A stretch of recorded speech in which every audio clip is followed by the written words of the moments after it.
మరికొన్ని గంటల్లో హౌస్లో బిగ్గెస్ట్ ఎలిమినేషన్ జరగబోతుంది. డబుల్ ఆ సింగిల్ అనేది తెలీదు.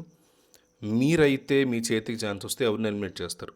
Eliminate Tanuja, eliminate Bharani, eliminate Sanjana, eliminate Suman, eliminate demon Pavan, eliminate Emmanuel. వీళ్ళలో ఎవరిని హౌస్ నుంచి మీరు బయటికి పంపించేస్తారు మీ చేతికి అవకాశం వస్తే? మిస్ అవ్వకుండా కామెంట్ చేయండి. ప్రతి కంటెస్టెంట్ యొక్క ఫ్యామిలీ వాళ్ళ పేరు మన కామెంట్స్ వస్తున్నారు. ఛానల్కి లైక్ సబ్స్క్రైబ్ అడగట్లా, కేవలం ఒక కామెంట్ అడుగుతున్నాం. మాకు కొండంత బలం మీరు ఇచ్చే కామెంట్. అండ్ వాళ్ళందరూ కూడా చూస్తున్నారు కాబట్టి కనీసం 1000 కామెంట్ల టార్గెట్ మిస్ అవ్వకుండా కామెంట్ చేయండి. కొన్ని గంటల్లో జరగబోతుంది ఎలిమినేషన్. సో హౌస్లో డబల్ ఎలిమినేషన్ ఉందా, సింగిల్ ఎలిమినేషన్ ఉందా, ఖచ్చితంగా సుమన్ శెట్టి వెళ్ళిపోతారు అనేది మనకు ఉన్నటువంటి స్ట్రాంగెస్ట్ ఇన్ఫర్మేషన్. అయితే మొన్న గురువారం నైటే వెళ్ళిపోవాల్సింది, మనం వీడియో కూడా చేసాం. బట్ డెసిషన్ మార్చుకున్నారంట. సాటర్డే ఈవినింగ్ పంపించా లేదా సండే ఈవినింగ్ పంపించాలనే ఉద్దేశంతో ఉన్నారట. ఖచ్చితంగా డబుల్ ఎలిమినేషన్ కానీ సింగిల్ ఎలిమినేషన్ కానీ ఉంటే సుమన్ శెట్టి డెఫినెట్లీ వెళ్ళిపోతారు. ఇంకా సెకండ్ పర్సన్ ఎవరు? ఈయన వెళ్తే అంత ప్రపంచంలో జరగకపోవచ్చు కానీ సోషల్ మీడియా తగలడిపోయేంత. మిగతా వాళ్ళలో ఎవరు వెళ్తే అవకాశం ఉంది?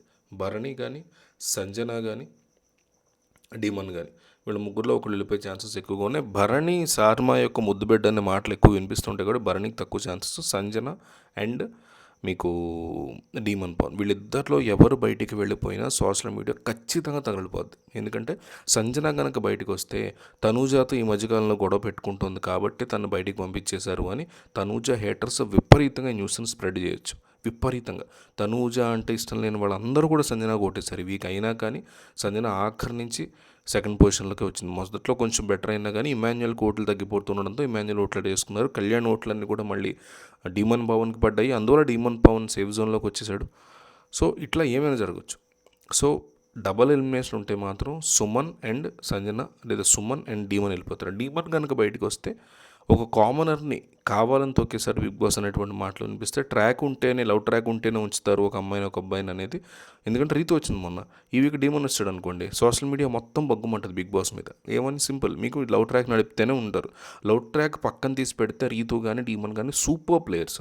సో పక్కన తీసి హౌస్లో ఎవరున్నారు? కనీసం ఒక వీక్ డీమన్ ఉన్నాడు, రీతు లేదు. రీతు ఉండుంటే ఇప్పుడు రీతు బయటకు వచ్చినా అదే మాట అంటారు. సో అందరి అభిప్రాయం ఏంటంటే రీతు అండ్ డీమన్ పవన్ ఇద్దరు కూడా యాజ్ ప్లేయర్స్ పర్ఫెక్ట్ ప్లేయర్స్. ట్రాక్తో ఉంటే బాగోట్లే వాళ్ళ గేమ్. సో రీతు బయటకు వచ్చింది ఏవైనా కారణాల చేత. సో డీమన్ పవన్ ఒక్కడు ఉన్నాడు. 1 వీక్ కూడా బాగా ఆడాడు. ఈ వీక్ చాలా అంటే ఫస్ట్లోనే పక్కకి వెళ్ళిపోయినా కూడా మిగతా విషయాల్లో అందరిని ఎంకరేజ్ చేయడం కానీ బిగ్ బాస్ వేరే రకంగా గేమ్ ఆడడం కానీ బాగా చేశాడు. అయినా కానీ అతను బయటికి పంపించేయడం అనేది సోషల్ మీడియాలో ఖచ్చితంగా బిగ్ బాస్ పట్ల ఒక తీవ్రమైన నెగిటివిటీ బిల్డ్ అయ్యే అవకాశం ఉన్న ఒక పాయింట్గా చూస్తున్నారు ఎక్స్పర్ట్స్. మరి దీని గురించి మీరే ఉంటారు? అసలు మీకే ఎలిమినేషన్ పవర్ ఇస్తే బిగ్ బాస్ ఎవరిని తీసేస్తారు ఈ వీక్? ఎవరో ఒకళ్ళ పేరు రాసి ఎలిమినేట్ అని రాయండి. ఖచ్చితంగా మిస్ అవ్వకుండా కామెంట్ చేయండి.